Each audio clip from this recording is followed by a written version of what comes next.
The Story of Maple, Part 1, Before the Sealing of the Black Mage. Chapter 1, The Ancient War, continued. As the war raged on, many of the gods began fearing for their lives, with some choosing to fight and others choosing to flee. Many weak gods began suppressing their powers and disguising themselves as mortals, choosing to survive by casting aside their godhood. Others, such as Arion, survived by creating powerful weapons for stronger gods, thereby making himself indispensable. However, Arion's talents earned him the attention of Odium, which sent its adversaries to hunt him down and stop him from arming the gods. Because of this, Arion chose to flee and hide from the adversaries, though he was nevertheless defeated and sealed away. Meanwhile, an ancient god named Gob, known as the Hand of God for his incredible engineering skills, soon realized that the Urdas of the gods were disappearing from their infighting, which would cause a great imbalance in the world. To prevent this, Gob, with the help of his apprentice, Melian, developed an Urda condenser in order to coagulate the Urdas of the gods as they perished, thereby preventing those Urdas from disappearing. In addition, Gob created a furnace called Kronos, which could synthesize the coagulated Urdas in order to create an entity powerful enough to destroy the adversaries.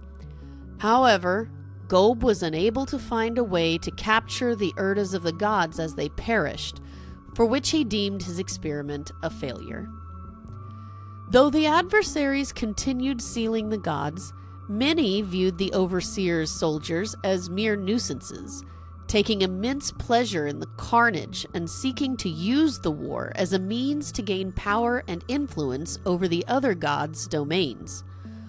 One such god was Ymir, a powerful goddess of illusion who devoured the life force of adversaries to satiate her endless hunger. Over time, however, Ymir came to believe in the idea of a true paradise, in which only those worthy enough would prosper.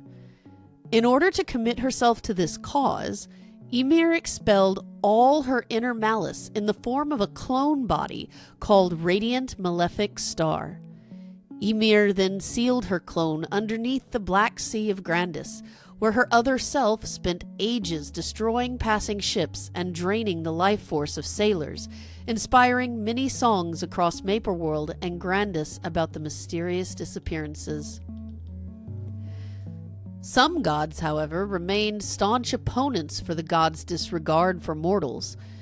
In Mapleworld, the winged goddess Shinsu used her power to shield countless mortals from the carnage of the war. Meanwhile, in Grandis, the river goddess, Keira, served as the guardian of Carcion, the cradle of life.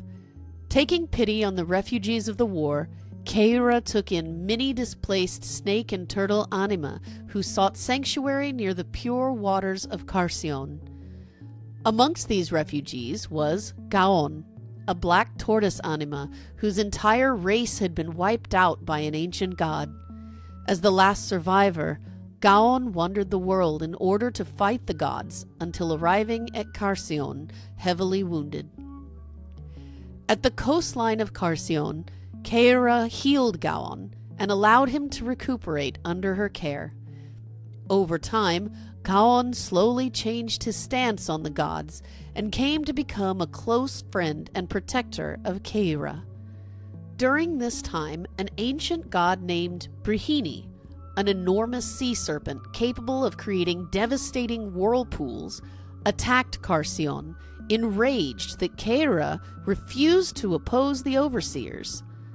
Though Gaon and Keira managed to drive Brihini away, many anima were killed and injured in the battle. To protect them, Keira infused her divine blessings into the waters of Carcion, which healed the anima and strengthened their abilities.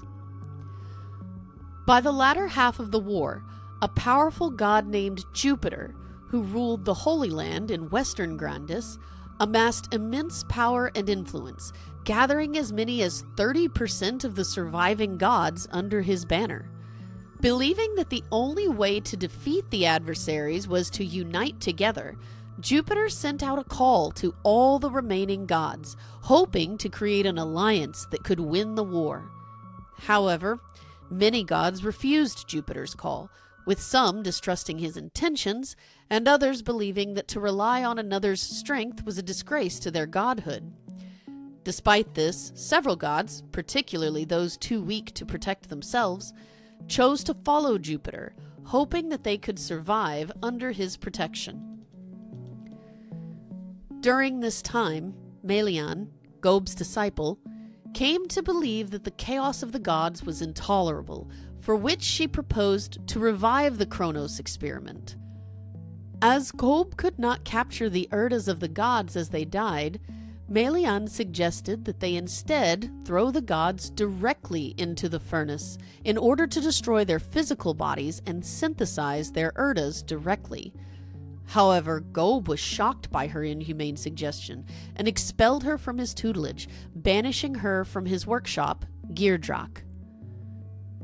Meanwhile, with the gods fighting against the adversaries in full force, the overseers realized that those who feared the power of the adversaries, as well as those who coveted it, may attempt to attack Odium.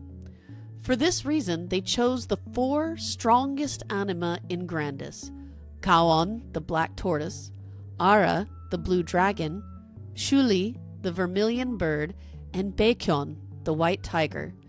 These 4 anima became known as the 4 symbols, and severed their ties to their old lives in order to protect the elders and their research.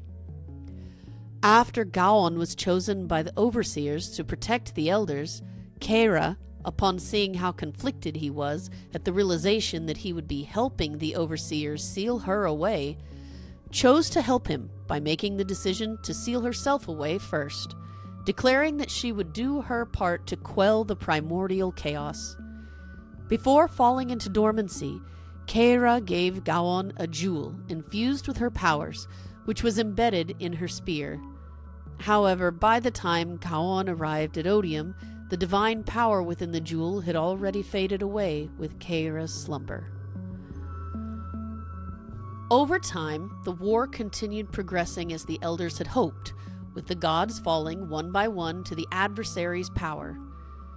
As the end of the war approached, only 2 strongholds of the gods remained, Talahart and the Holy Land at the edge of Grandis, upon which the holy city of Cernium would one day be built.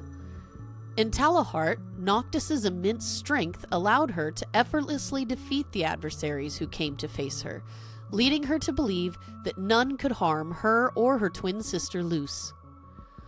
Though Luce had doubts about the war, Noctis promised her sister that the adversaries were nothing more than puppets for the overseer's selfish fears, and that the adversaries' blades would never reach them so long as they fought an unjustifiable war, for which she invited the adversaries to keep attacking, declaring that upon their graves the world would start again in Talahart.